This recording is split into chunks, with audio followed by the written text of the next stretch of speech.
Okay, well, welcome to everybody who's joining on the second day of the European Open Digital Learning Week and the series of webinars being hosted by Eden. My name is Fiona Aiken. I'm a senior lecturer with the Open University in the UK, and I have these various colleagues from different countries here with me today to present in this webinar. So I've just got a few slides, first of all, that I would like to share with you. Go click to the next one. That's just a little bit of an overview, which you may have seen before. And this is the session that we're at here, the one starting at 1 o'clock Central European time, starting with a session on generative AI as an educational gatekeeper, balancing personalisation and standardisation in higher education. There are other sessions later in the week, so just advertising those as ones every day. So that's just to whet your appetite for what's coming up later on. And also I, as well as being working with the Open University, I chair the Eden network of academics and professionals group in the Eden. And we run a series of webinars throughout the year, not just in this particular week. So my colleague Deirdre is going to be hosting a session on AI and teacher agency, maintaining human-centered pedagogy in automated classrooms, and that one's happening on the 10th of December. So Eden, if you're on the Eden mailing list, you will obviously receive notification about that. We just really encourage you to maybe attend that webinar. It should be a very interesting topic as well. And the other thing just to mention as well is we do have our annual conference, you know, as we're all getting cold in the northern part of Europe anyway, where I live. Looking forward to going to Porto, 14th to the 16th of June. So please do, there will be a call coming out, I think, in December for papers. So please watch out for that coming as well. And the last thing is just to say we do have our associated journal, EODL. So, you know, please do obviously access the journal and do consider, you know, writing papers for it. We're always looking forward to getting papers submitted to the journal. So I think that is all I need to say at this stage. And I will just now hand over to Felipe. I just want to hand over to Felipe Tessarolo, who is a Learning and Teaching Enhancement Manager at the Open University in the UK in the Institute of Educational Technology. And Felipe, his paper last year at Eden won the overall prize for being best paper at the conference that we had in Bologna. So he contributes to strategic projects exploring inclusive curriculum design, digital learning innovation, and the role of AI in education, including ADA, an institutional AI assistant, and ADMIT, a European collaboration on the pedagogical and ethical use of large language modules. So I'm now just going to hand over to Felipe, who is now going to talk to us for 20 minutes, and then there will be a Q&A. And after that, I'll hand over to Guy Cohen, and he will introduce the second half of this session. So thanks, Felipe. Thank you, Fiona. Thanks for inviting me to present our paper. I will just share my screen and just checking. Can you see my screen? Yeah? Yes. Yes, Thank can you. do. So it's a pleasure to be here. Good afternoon, all. And if I were in Brazil, it would be good morning because I didn't have my lunch yet. So it's a pleasure to be here. And the team who contributed to this work was Chris, Doiku, and Denise. And we all work in the Open University in the IT, as Fiona mentioned. And today I representing the findings from this study about the role of GenAI as educational gatekeeper in higher education. And you will see why gatekeeper, because my background is advertising and journalism. And when we study the main theories about communications, a gatekeeper is a role that is very important, how the information is shared within society. And just a brief overview of the route. We plan to talk today about the research focus, the framework, the gatekeeper theory, and the reflections about that. And the context of that is the GenAI is reshaping how we teach, assess, and support students. Its integration into tutoring systems, adaptive learning, and assessment tools offer new opportunities, particularly um, in distance learning. However, it also shifts control from educators, raising questions about consistency, bias, and institutional oversight. And our focus on this research is to investigate how GenAI is acting as an educational gatekeeper. We ask who controls access to knowledge when AI creates content, and also how can we balance the benefits of personalization with the need for standardized,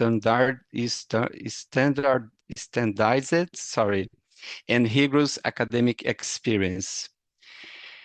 And when we think about the gatekeep theory, there is a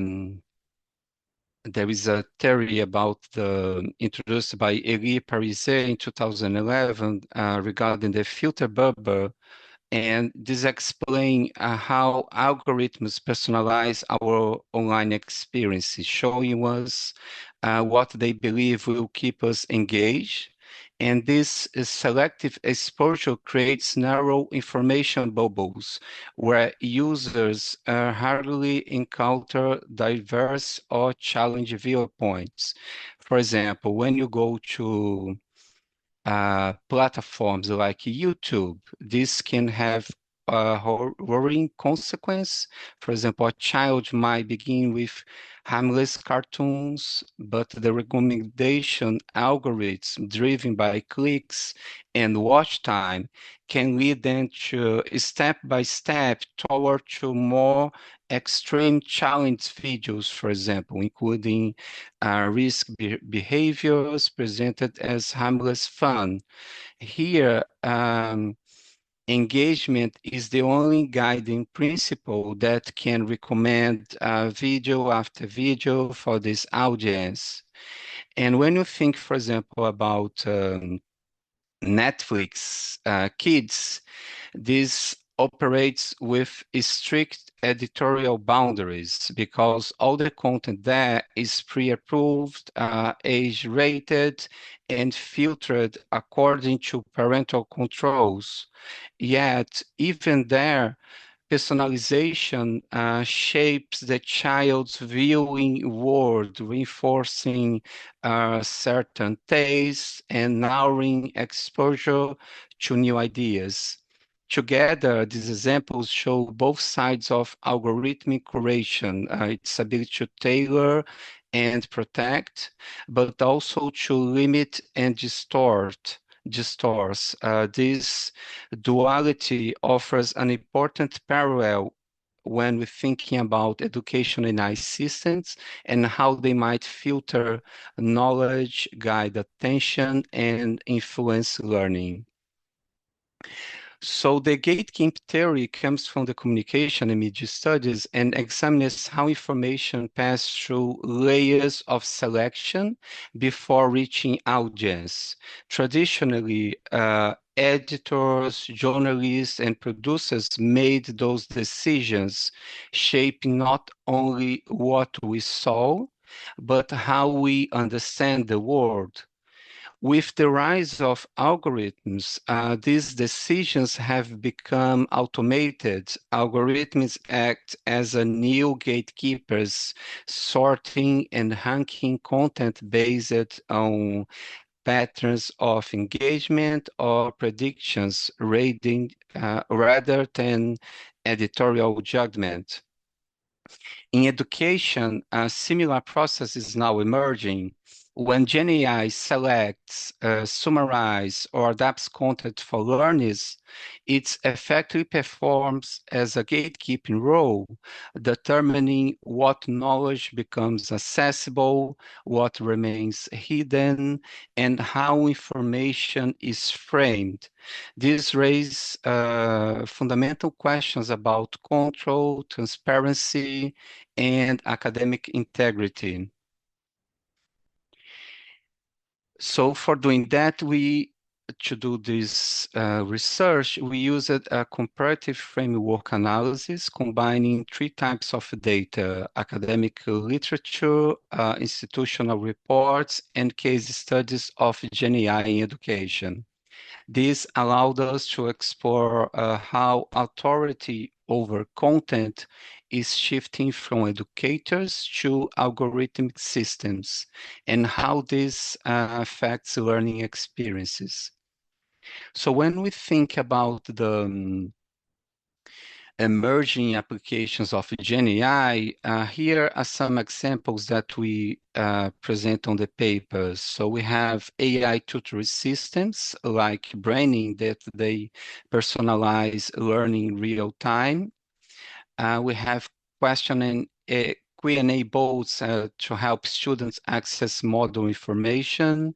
We have adaptive learning platform adjust content dynamically, and AI assessments to offer immediate feedback. While prompting those tools also raise questions about consistency and control. For example, the AI tutoring systems, these systems, they use generative AI to provide adaptive and responsive instructions to students. And while such systems can enhance accessibility and engagement, the use of learning style is underlying framework remains pedagogical context. And the key risks of that is the excessive personalization that they may isolate learners and weaken opportunities for collaboration and share understanding.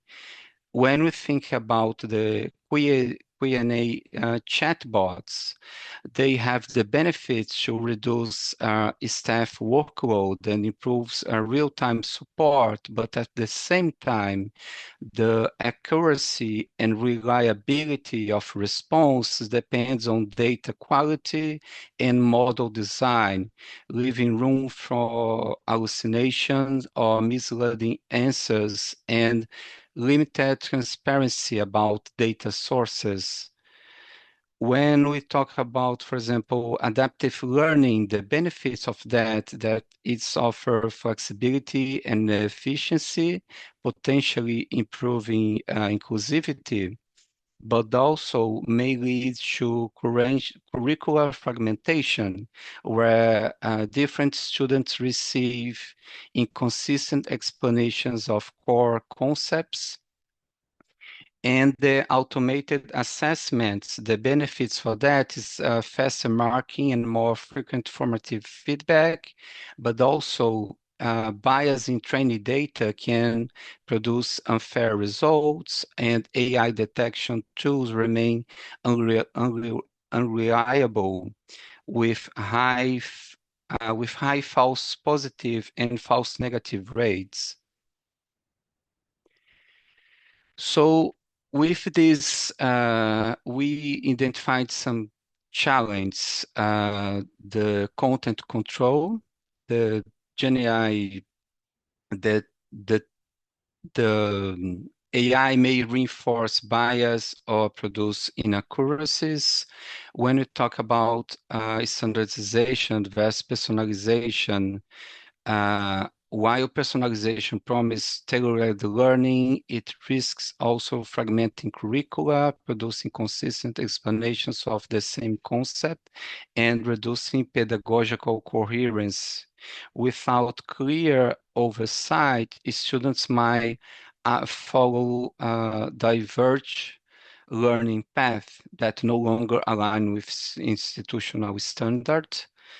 we have a problem of proprietary dependence on this tool, because universities increasingly rely on corporate AI platforms whose algorithms and data sets are opaque, and this limits institutional control, creates dependency on commercial infrastructures, and raise ethical concern around data and data extraction and privacy. And finally, there is an issue of reduced epistemic diversity. AI-generated outputs tend to reinforce dominant viewpoints, amplify mainstream knowledge, while marginalizing alternative or underrepresented perspectives. This risks narrowing students' intellectual horizons and diminishing critical engagement. So together, these challenges form what the paper terms the GenAI algorithmic gatekeeping loop, a self-reinforcing systems where data, bias, and dependency continually shape what becomes visible, learnable, and valued within education. And we have created a framework just to show how this is this process of this GenAI algorithm gatekeeping model. So starting on the left is the AI-driven curations. This leads to erosion of academic control. There is some systemic risks and the students' impact. And on the right, the final loop is the platform dependency. And moving forward, we argue that GenAI is not just supporting education, it's shaping it. Much like algorithms in social media and the case of the YouTube, GenAI prioritize engagement or efficiency over pedagogical value. This raised concerns about the loss of academic oversight and the coherence of learning pathways. And thinking about that, we draw some recommendations from the literature review, and we propose 4 interconnected strategies to oversight that. So the first is the human-AI collaboration. Rather than replacing educators, AI should augment their role. Human oversight remains essential to review, verify, and contextualize AI-generated materials, ensuring accuracy and academic integrity. Evidence from our analysis shows that hybrid human-AI models leads to better, reliable, and fairer grading. Also, transparency and accountability.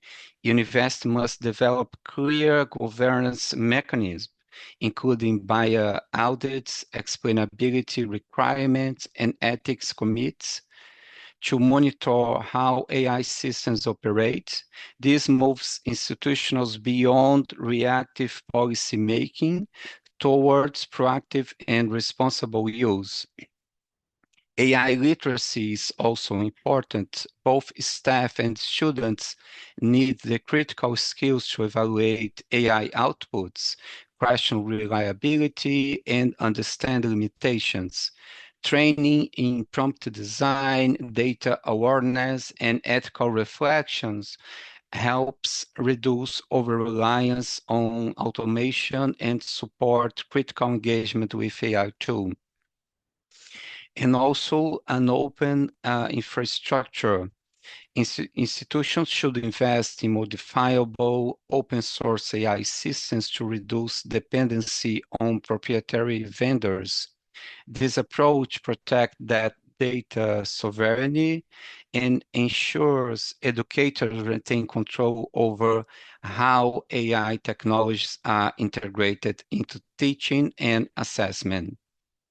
So together, in opposite to the first framework, we show this human AI gatekeeping model showing how, starting from the left, the human AI collaboration, the AI literacy, the transparency and accountability, and investment in open systems can reduce the impact or the role of the GenAI as a gatekeeper in the content. And to reflect on that, we say that GenAI presents both promise and risk. On one hand, it can expand access, enhance feedback, and personalize learning in ways that genuinely support students. On the other hand, it can displace human judgment, standardized thinking, and weaken institutional control if adopted without sufficient oversight. The findings from this study make one point clear: AI does not just support education, it shapes it. The challenge is to ensure that this shaping aligns with academic values rather than commercial logic or algorithmic optimization. Human oversight, therefore, is not optional. It's fundamental. Educators must remain central in reviewing, contextualizing, and interpreting AI outputs to maintain the integrity and purpose of higher education. At the same time, university must invest in transparent governance, ethical frameworks, and open infrastructures that safeguard autonomy from proprietary dependence. Ultimately, balancing personalization with standardization requires not only technical solutions, but also a renewed commitment to educational ethics, ensuring that AI act as a collaborator, not a gatekeeper in shaping how knowledge is created and shared. Thank you.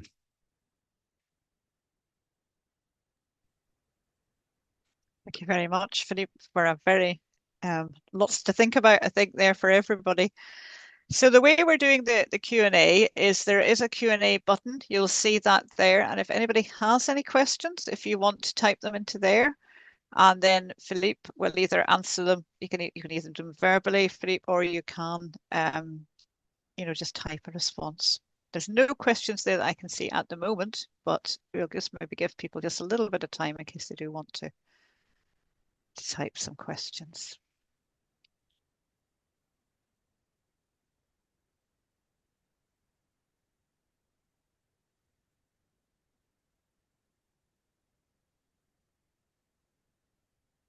Okay, you're getting a nice thank you there. Thank you. Nikika.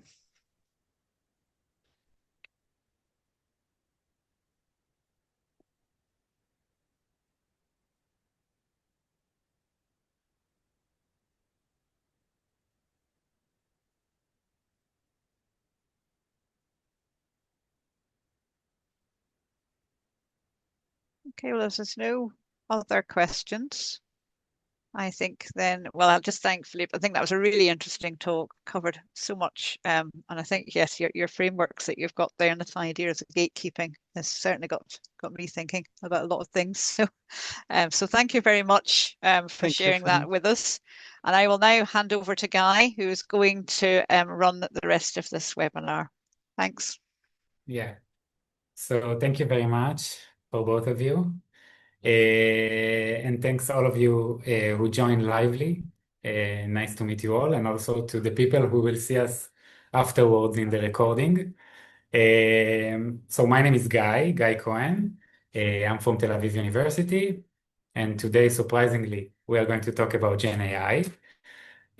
But this time, we are going to talk about us, the educators, and how we can stay in the loop while using GenAI. So I will share my presentation. I have with me my colleagues that later they are going to present themselves when they are going to talk. So I will share my presentation.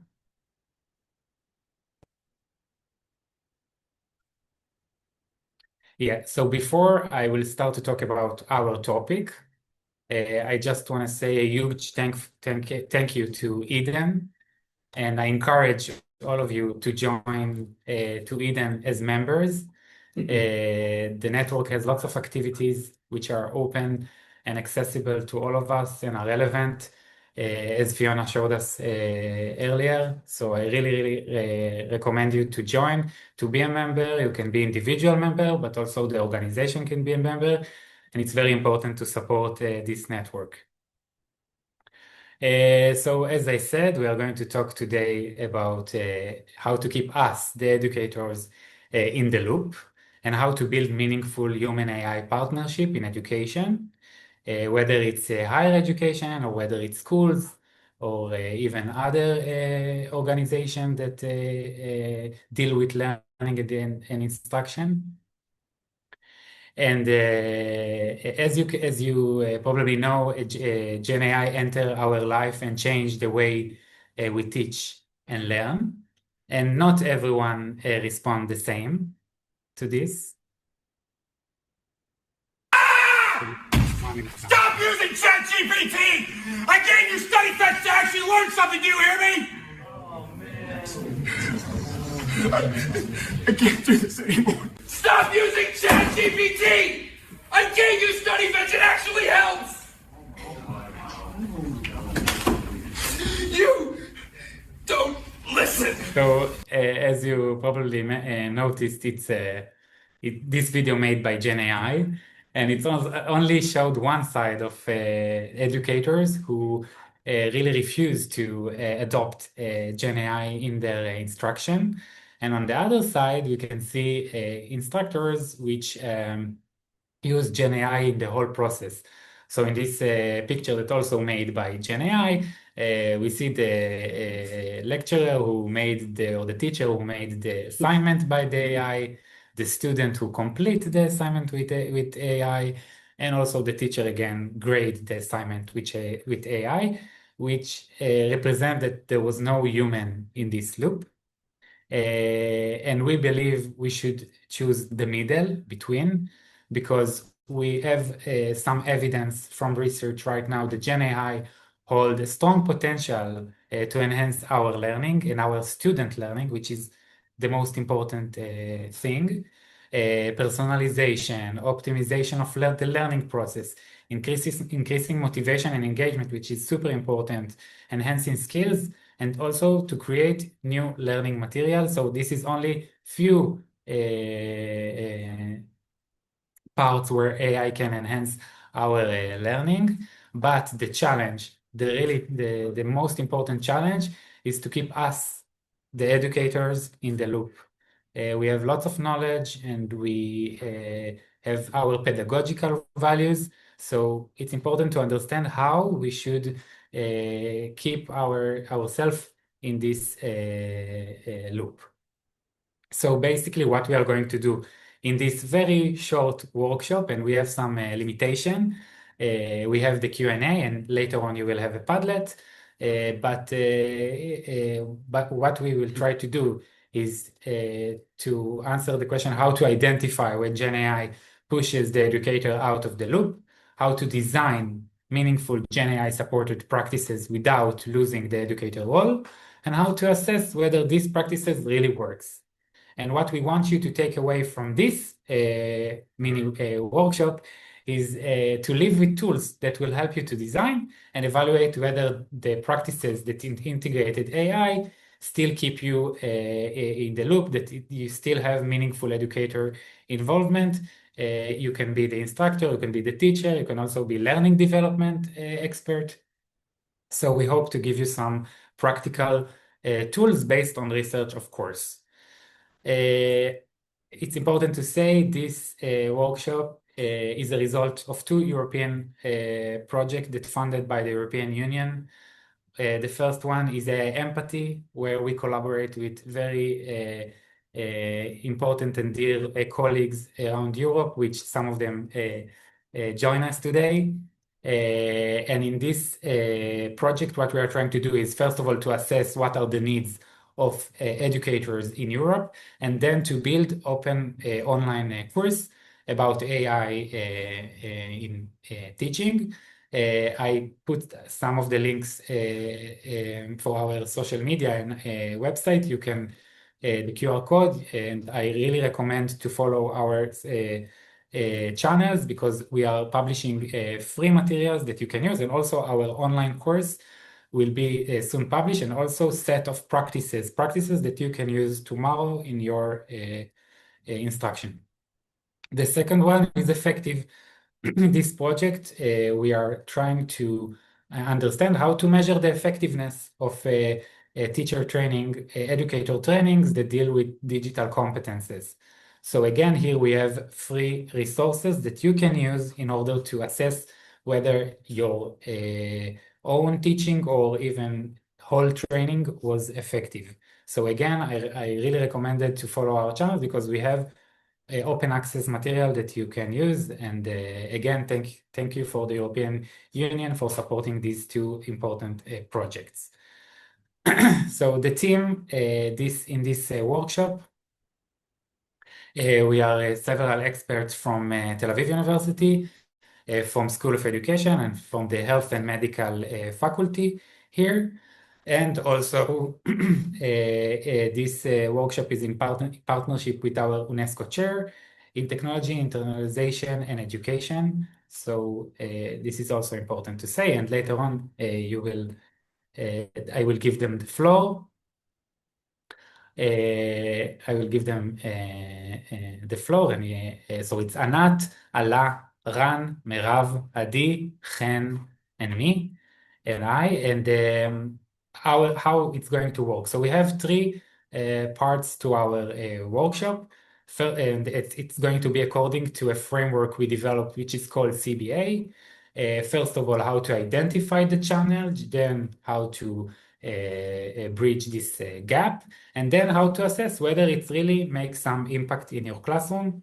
So the first part is going to delivered by Ran and Alla, the second one by Merav and Adi, and the third one by Chen. So I now stop sharing. I will keep sharing, but I will give the floor to Ran to continue. So thank you all, and Ran, the floor is yours. Thanks, Guy. As you said, my name is Ran. I'm part of this team. So hi, everyone. In this workshop, we're going to talk, we walk through the different stages of the CBA framework, which we designed in order to try to put back the teacher in the role. And so we start first by a short overview of some theoretical background, and then jump right in and explore the first stage of the model, which is the challenge stage. After that, you get the chance to try it out yourself through some individual practice. And we continue by viewing all the stages together and then wrap it up. So let's go to the theoretical background, please, Guy. Thank you. So here you can see some important background from current papers and researchers. First of all, that teaching effectiveness depends on human interaction, empathy, and understanding student needs. Over-reliance on AI can weaken teacher judgment and meaningful pedagogical engagement. Human adaptation is, of course, crucial to ensure that AI assistant lessons remain contextually relevant and rigorous. And without human oversight, AI outputs risk being shallow and poorly matched to student needs. Let's move on, please, Guy. Thank you.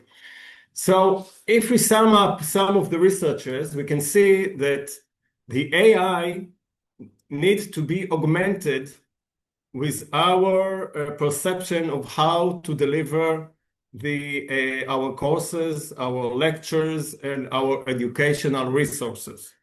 So first of all, AI should be considered as a collaborator, not a replacement to the educator. And also, we should adopt parallel roles. Sometimes we need the AI as an assistant, sometimes as helper, sometimes we put it in the front, and sometimes we put it back. And from understanding those assumptions, we understand that the AI or the generative AI is a guided co-designer for us. So iterative design and ongoing human AI negotiation guided by pedagogy. In the end, we understand that what we should do as an educators is mastering the effective prompting engineering. Clear instructions, relevant context, audience details, specific task, and so on. It's all written here in this slideshow. So let's move on. Please, Guy. Let's move on. So what is our purpose? Our purpose is, to what extent does the AI integrated practice allow us to stay in the loop? And to what extent do I want to be involved, and at which points in the process in order to stay or coming back to be influential in this process? Okay, so let's talk about a little bit about the next frame. Thank you very much. So what is the CBA framework that we designed? It's a kind of a tool that everybody can use it in your daily teaching experience. And we ask two things. Learning the stages of the CBA framework, that's what we're going to do right now. And how are we going to do it? Through modeling the process and guided hands-on practice. So we have 3 stages in the CBA model, and I'm going to elaborate on the first one, but we have 3 stages. The first one is the challenge extraction, which means we have to identify the gaps between the AI outputs and the teacher's perceptions. Then we have to mitigate these challenges by bridging the gaps, discover your possible responses to address these gaps. For example, teacher beliefs, class properties, culture content and scope, and so on. And finally, as Guy said before, the assessment, measuring the impact of what we changed in order to understand if we came back and we are influencing the students by being back in the loop. So let's talk about the first stage, the challenge. Please, Guy, move on. Okay, so I took an example from our real life, and I'm going to talk about the challenge extraction. When I finish this description, we try to do some hands-on practice, and later on, we're going to understand what are the next stages and add it to this slide. So in the first place, I want to take an example. For example, I'm a high school teacher which teaches Newtonian mechanics, okay? And which pedagogy do I use? I encourage a student to practice using a chatbot that simulates Newton, for example, it can be some other person, but as an expert in Newtonian mechanics. But what are the challenges that I see when I encourage them to do this in this certain pedagogical concept? So during the practice with the bot, I see that my knowledge perceptions, my attitudes toward learning are not fully reflected in the interaction with the bot. And the conversation is not adapted to the environment of my class. If I'll be more specific, you can see here that the conversation with the bot is not adapted to the student's age. The examples provided by the expert are not similar to and are not based on the exercise I usually give to the students. The bot generates exercises that do not include all the learned materials and even omit specific materials that I teach. And finally, in the conversation, the bot reveals too much information during the practice and prevents the students from thinking. So this is the challenge, and I try to elaborate. And now, how do I mitigate this? So I will cut this session here. I move on to the next section, which is in the next slide. Please, Guy. And now I want you to be participant in our workshop. What I ask you to do, I will in few seconds I will explain how to do it. But first, what I ask you to do is to think of an AI-based teaching method where you, the educator, think or feel that you are taken out of the loop. When you want to think about it, you can use some of the key questions to identify the gaps. And I wrote it over here in the slide: the pedagogical alignment, the classroom fit, the SEL alignment, success, autonomy, collaboration, school context, and finally, of course, ethical and professional fit, accuracy, messages, professionalism, and so on. After you will think about it, we'll just now explain how you can share your what you thought about in a certain way, and we'll try to later on discuss about what we will understand from what you put on. So now I will move the chart to Merav, and Merav will explain what is exactly what you need to do in order to fill this task. Thank you. Okay, hello everyone. What we ask you to do is just to scan here the QR code of the Padlet. We'll give you 1 minute to do so. And also you have the link.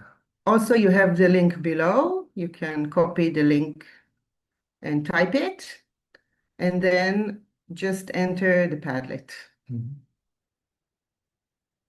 So we will wait 1 minute. Yeah.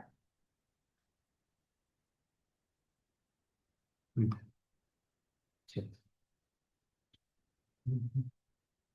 I will also send you the link in the chat. So I will do now stop share and I'll share with you. Wait a second. Wait a second.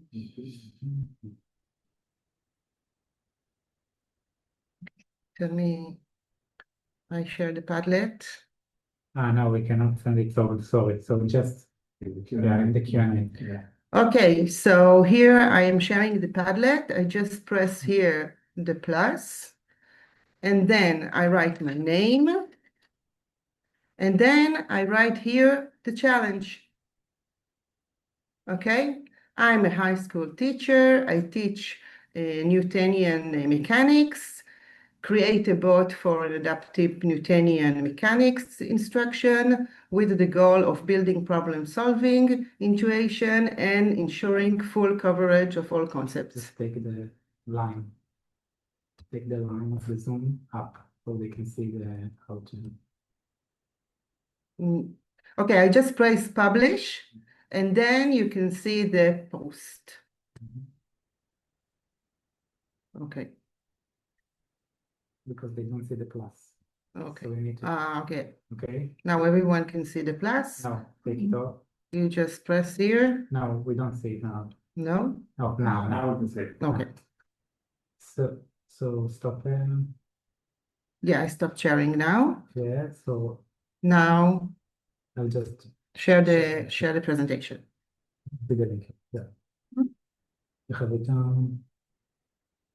Okay, so we cannot send you the link, but you have a QR code. We'll give you like 5 minutes, right? Mm-hmm.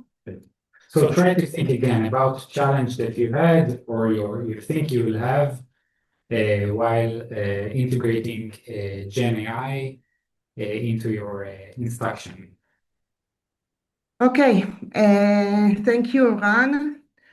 After we understood the challenge, we want to start talking about what is the solution. Next slide, please. So what we just saw is a perfect example of a gap. There is a gap between generic outputs that the AI provides us, whatever they come from interacting with the bot, like in the example we saw earlier, from a particular environment or tool, or even from a recommended lesson plan. And the outputs that are truly best suited for our needs and for the student needs. The AI is a powerful tool.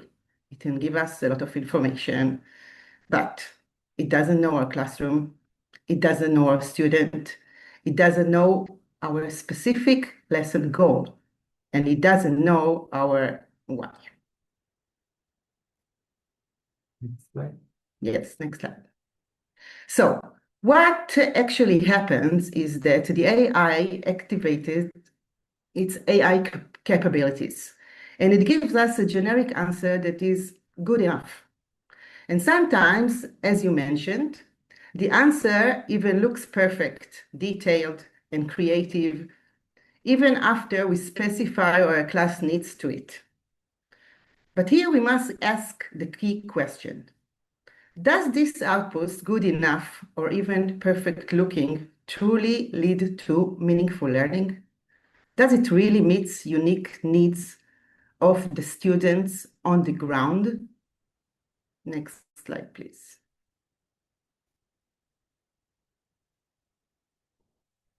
So, our challenge is to bridge this divide and ensure that our use of AI leads to depth, not just efficiency. The challenge is the gap between AI capabilities and our specific classroom needs. To solve this, we must actively keep the human educator in the loop. This vital cooperation ensures every AI output leads to meaningful and specific learning for our students.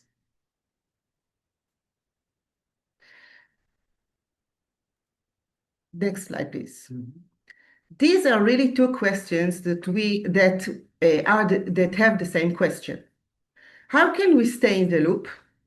Which basically means, how do we close this pedagogical gap? And our answer to the word is bridging. It might sound like a fancy word, but the idea is simple. It's the moment we step in. It's the moment we take the AI's output and add our human touch, our heart, and our knowledge of our class. Next slide, please. So, this is the simple tool we built. It's not a complicated checklist, but it's just 3 lenses to look through when you get a result from AI. The first one is my class. This is the most obvious one. We just ask, how do I make these things fit my students? How do I adapt it for their specific strengths, their challenges, and who they are? The second one is my voice. This is our heart. This is where we ask, what is my role here? What's the goal for this lesson? What part must stay human and personal? This is where we add our values and our unique touch. And the third lens is my critical check. This is our compass. We just take a second, step back, and ask, is this actually helping students learn? Is it fair? Is it ethical? Did I check for any weird bias? Is this a good idea? Did the output truly stand up to the test of reality? That's it. By looking through these 3 lenses, we take a generic output and we design a real human practice. Okay, Adi, please. Thank you, Merav. My name is Adi, and together we're going to dive in and gain a deeper understanding of how using the 3 lenses in the best way. So we're going to start with the first lens, my class. What characterizes my students? Not your students, my unique students. What are their strengths? What are their challenges? And how can I adapt the content so it can fit to their best mode of learning, to their pace, and to their level of abilities? So that's one aspect. Alongside with this aspect, but equally important, is the emotional aspect, motivational aspect. How can I engage my students better using GenAI? How can I relate to the fields of interest? And how can I make the content relevant to their daily lives? Next slide, please. The second lens is my voice. which means which actually places us, the educators, at the center.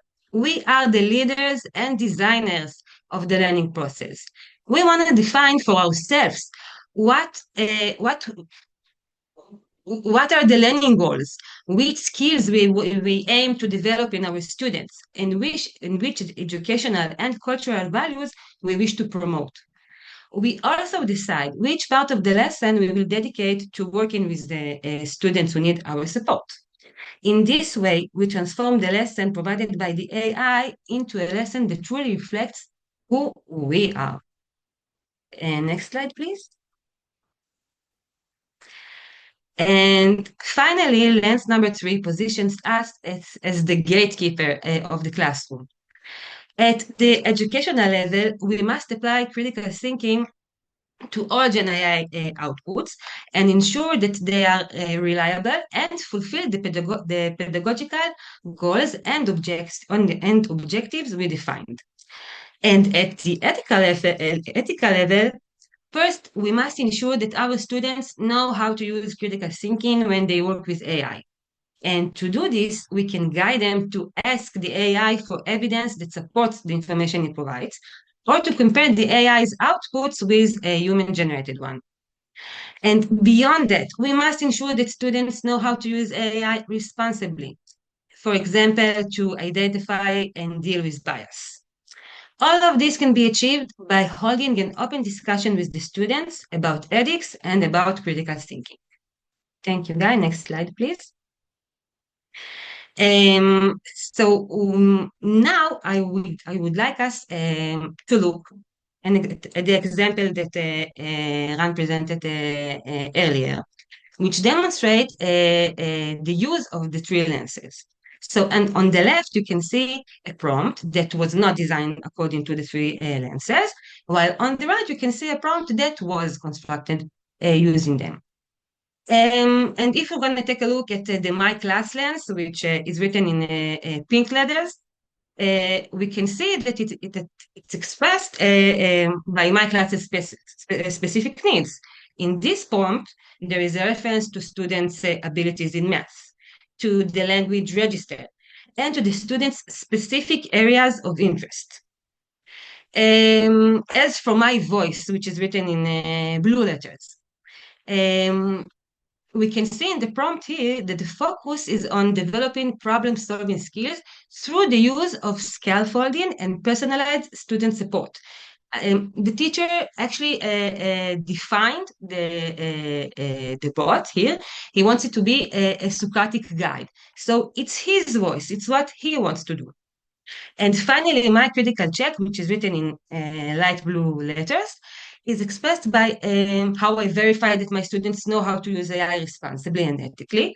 And as you can see in the prompt, we get it through continuous encouragement of critical thinking during the interaction with the bot, and by comparing its output to human-produced responses.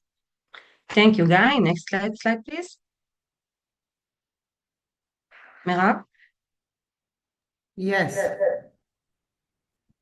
So what we want you to do now, according to this example, is to go back to the Padlet and to write your bridging. You have here, again, the QR code, okay? And what we want you to do is to write as a continuance to your note, as a comment, okay? How you're going to bridge your challenge. Okay, so I'm going to share now the Padlet again.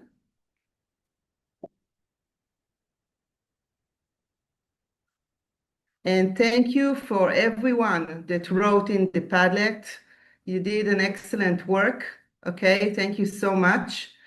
And now you just placed it here. I will show you, like, if I'm doing a comment here, like this is my note, okay? I write here a comment. Video is fine because we don't see it. Okay, okay, and I write here, you see it? Also the bar down. Yeah, it's the maximum.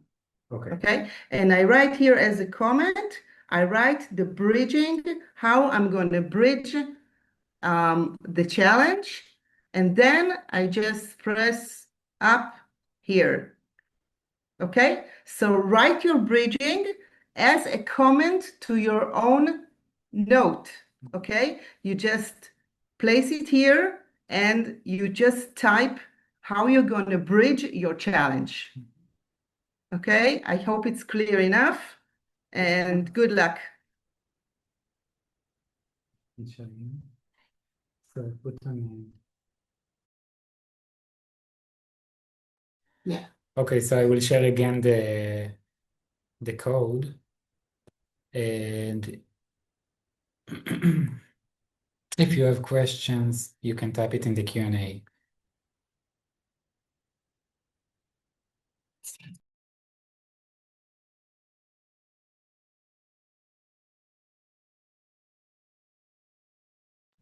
If you still didn't wrote any challenge yet, so you can try now to post a new note with the challenge and with the solution you think you can make.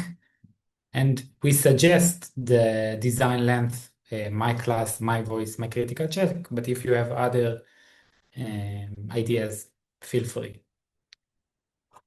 Merav, you can speak again. Okay. So we are following the Padlet, and thank you so much for sharing. And I see a lot of interesting things. I just want to share one participant that wrote, I will ask the students to talk about their feelings and their thoughts regarding the subject and tell them that the voice is important to me. I will share my own thoughts to help them to open up. So we really like this one, and thank you so much for sharing. Thanks. Thank you, Merav and Adi. I will. Thank you, Merav and Adi. And now, as we said, we are not finished without assessment, because we can use GenAI and as much as we want, but at the end, we need to focus on our student learning. This is what really matters. So I'll give the floor, I will share, but I will give the floor to Chen. Okay. Okay, so hello everyone. My name is Chen, and now we're moving into the assessment part of the framework. Please, next slide. Okay, so why evaluating? Well, we believe that evaluation is not the last step. It's a part of the same continuous loop of teaching, reflecting, and redesigning. And this stage helps us to understand what really works for whom and why. And even when AI is involved, we believe that the teacher is still the one who decides what success looks like and to make sense of all the learning experience. So this keeps the teacher fully in the loop. Next slide, please.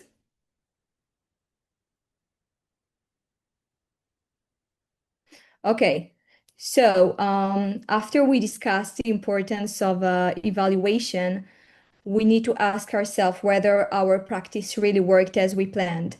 And think about it. When you design an activity, and it could be a very good one, sometimes things just don't go well as you planned.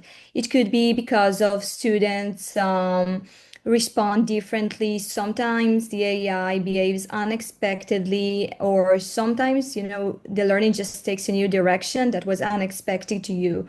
And in order to assess whether your practice actually worked and whether you actually stayed in the loop, you need to consider these 3 questions. So I want you to take a moment while I speak, and I want you to consider these questions regarding a practice you design. So you need to think about whether this activity lead to the results you hoped for, and whether it fits to the class the way you planned it, and whether you stayed in the loop during this activity. And these all reflections prepares us for the next step we're going to do together. in which we're going to evaluate whether our practice really worked and whether we truly stayed in the loop, but we're going to structure it in a way that is going to be very clear whether our practice really worked. Please, next slide. Okay, so now we're going to move from reflection to action. And I want you to think about the practice you shared earlier on Padlet and the solution you shared. And I want you to look at it, and we're going to try to make sense of it, making it more concrete and observable whether it truly worked. And what we're going to do, we're going to look into it, and we're going to look for signs that will truly tell you that this practice works. Meaning, what you're going to look for in your students, maybe it's going to be their engagement. Maybe now they ask deeper questions. Maybe now they provide you richer answers.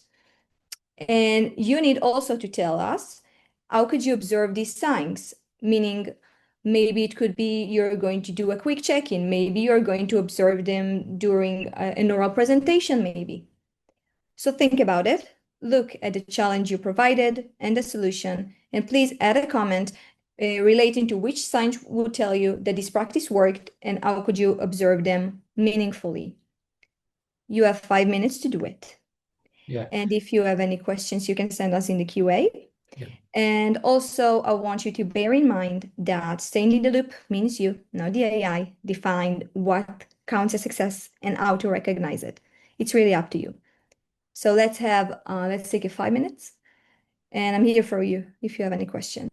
Yeah. So basically, we will use the same Padlet we used before, and now comment again, add another note add another comment to the note you already published, and try to think, okay, I try to mitigate, I try to bridge the gap and try to keep myself in the loop.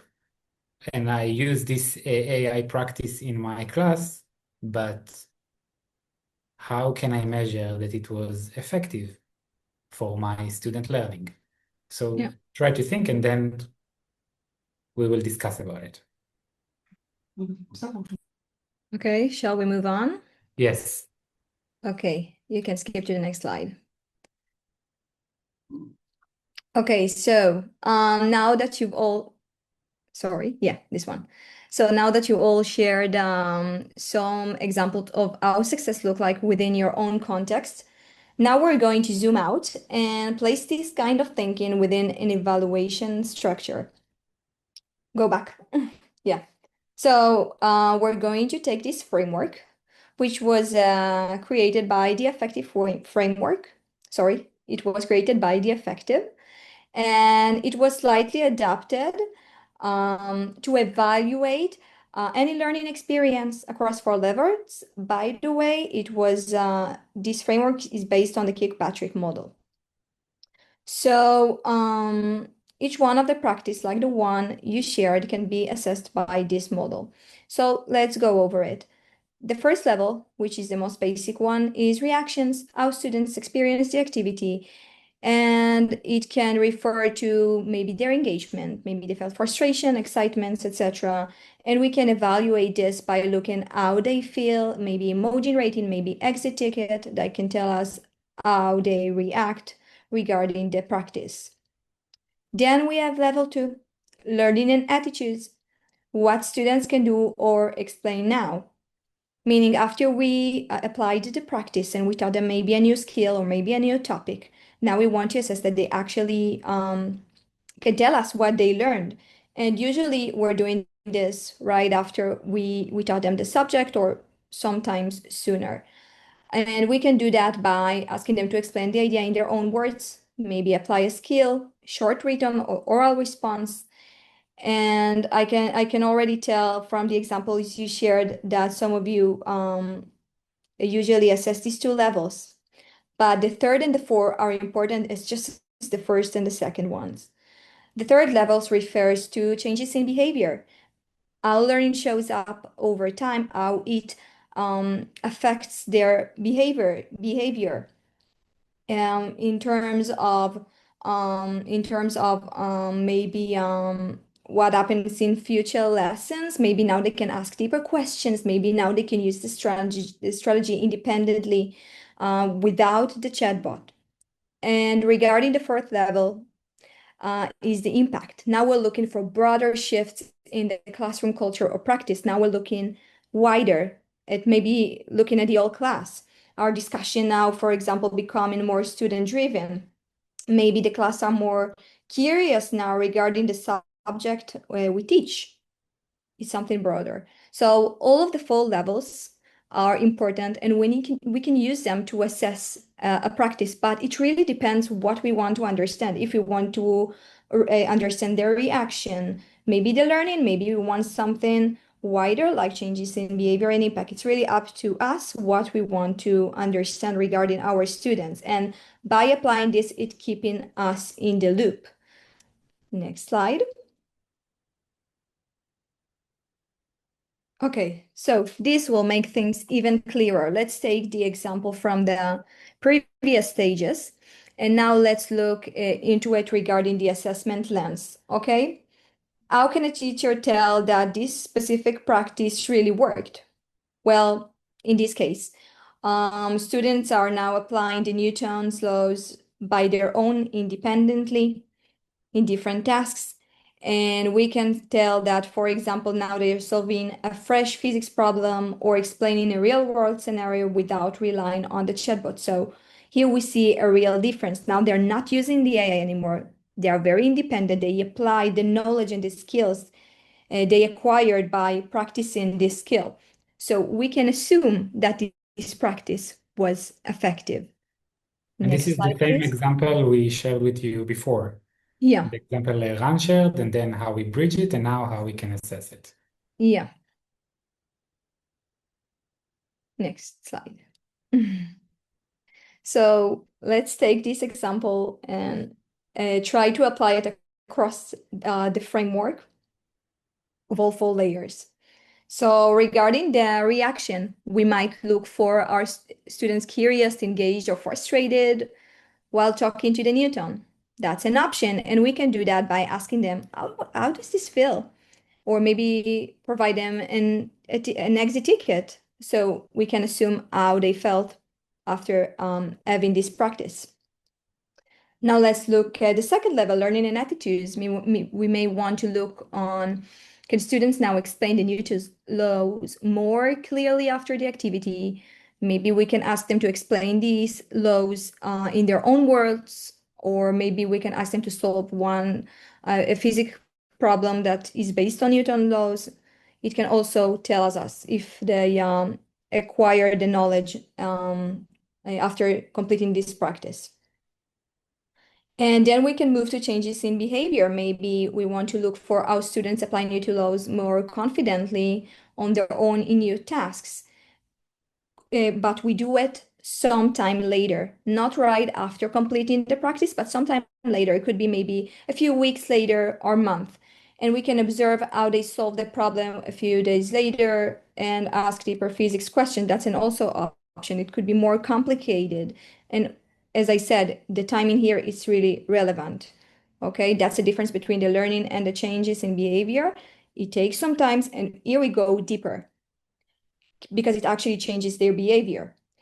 And regarding the impact, which is the highest level, now we're looking for maybe do physics discussions become richer over time?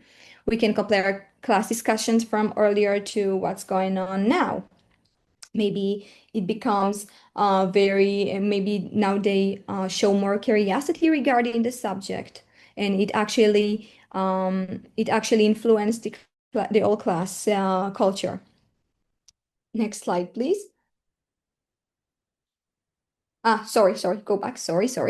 So, well, the key message here is just like this activity and any other you would like to assess could be assessed by using this evaluation framework. And it really, really depends on what you want to understand about your students.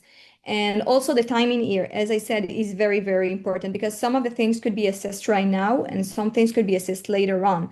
It really depends on what you understand. And if you are truly in the loop, you can tell these changes in patterns over time. And if your practice is actually effective and if you're truly in the loop, or maybe some changes needed to be done. That's a way Thank to you, track Chen. this. Thanks a lot, Chen. Thank you. Ran. Yes, just a moment. Yeah, now we can. So, Chen, thank you very much for your excellent explanation of the total process of the CBA framework and also how to do a real effective evaluation. And I think now it's much more understood. So what actually, I'm just wrap it up all the things that we just talked about. And just want to say that what actually we done here today in this workshop. So we walked through the framework. We used the CBA, challenge, bridging, and assessment. And in fact, the main purpose is really to put the teacher back in the loop. And we just talked we elaborated on this quite a time, this workshop. I would like also to say that some of you shared real challenges in the Padlet with us and demonstrated a high understanding of what exactly the challenge that you are dealing with from your point of view. And there are some very excellent job in extracting the bridges that you have to put in order to bridge the gap, and also how to reflect on it and how to evaluate it. So in whole, we have to say that you did an excellent job. And it's quite amazing because we just did it in a few minutes. So you actively experience this process yourself. And of course, you can use this framework, which we designed in order to do this workshop, and you can choose to do some other things or choose other frameworks. It's okay. But we think that this is quite easy and helpful to mitigating this problem of how to put it back, the teachers in the loop. So now we move on to Guy to summit of the workshop, and thank you very much for your participation. Thank you, Ran. And thank you. Yeah, you should put on mute. Sorry, we're in the same room. So I would like to say thank you again for the whole team. I'll just go very quickly to the beginning and show you all of the team that participate in this very short workshop. It was a big challenge for us, but we hope we gave you some materials to reflect on. As Ran said, you don't have to use this framework. It's just for us to reflect, and we thought it might be a very useful tool for you. So thank you to Anat, thank you to Alla, thank you Ran, thank you Merav, thank you Adi, thank you Chen. And what I want you to take from this workshop, wait. We have some takeaways from you. So you can scan this QR code, and this will lead you to a presentation. The presentation is not open for you to edit, but you can download it to your computer and then do it whatever you want.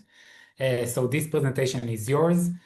Other thing is you can enter our effective project website, and there you will find several deliverables, and also we have podcasts, but several deliverables that in these deliverables you have the research tools and instrument which you can use in order to assess your practices, and if you are even dealing with trainings like full training. So we also have the cost benefit framework, which take it even more deeper into the costs of our training.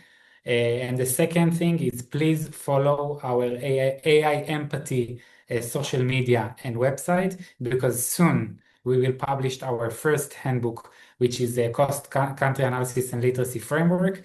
More relevant for you, we have a second handbook, which is basically a bunch of practices that you can use. You just can take it and again, maybe bridge it to your context.